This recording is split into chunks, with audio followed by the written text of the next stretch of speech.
Welcome to KCAL 9 News at 9, and we are streaming on CBS News Los Angeles. I'm Pat Harvey. Tonight, Russia's airplanes and artillery are widening their assault on Ukraine, striking airfields in the west and pouring missiles into an industrial city in the east.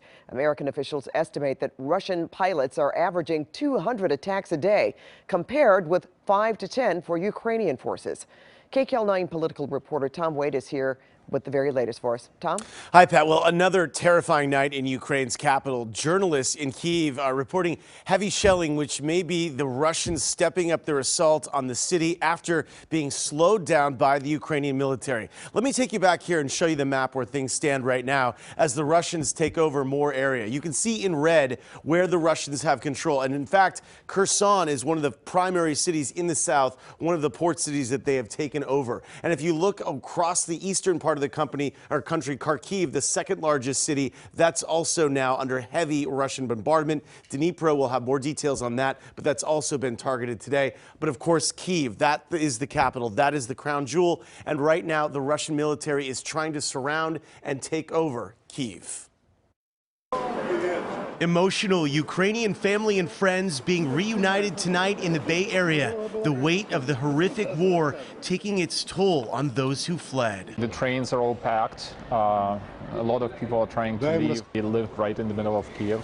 You know, it's being carpet bombed essentially by Russians. Russia widened its punishing military offensive and extended its reach today, unleashing airstrikes and bombarding new cities like Dnipro for the first time since the invasion began.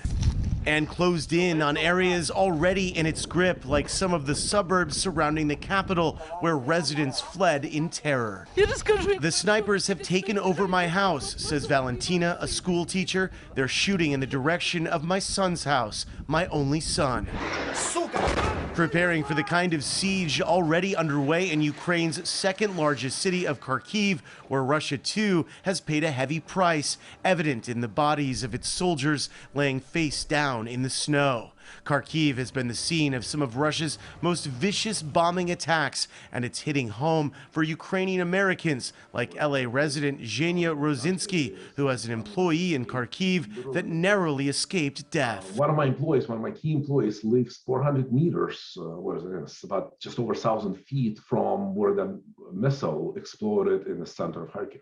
Zhenya and Dina Gontar are organizing a fundraiser this weekend in Tarzana, offering free Borsch to help raise money for the victims of the Russian invasion. Support is so crucial when each day of war brings the excruciating unknown. For all of us that have friends or family or acquaintances, something that we have all been doing is basically being on the phone in the morning, at nighttime, and just trying to find out if they're still there, if they're still alive, and if there's anything that we can do to help. There was some good news to report Friday after the horrific airstrike on the maternity hospital in Mariupol and haunting images of a wounded pregnant woman. We now know the woman, Mariana, gave birth Friday to a baby girl, Veronica. Hospitals are supposed to be given some level of protection in times of war, an obviously civilian target. Yet the World Health Organization says 18 medical facilities have already come under attack.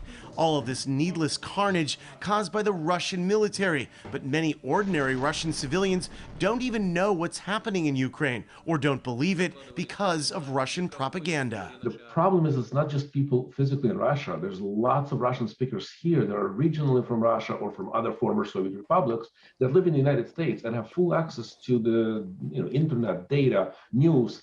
They believe that this is not what it is. They don't believe it's a war.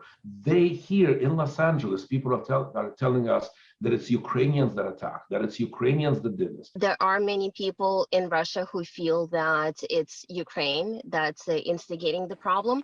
There are many people in the United States that feel this way.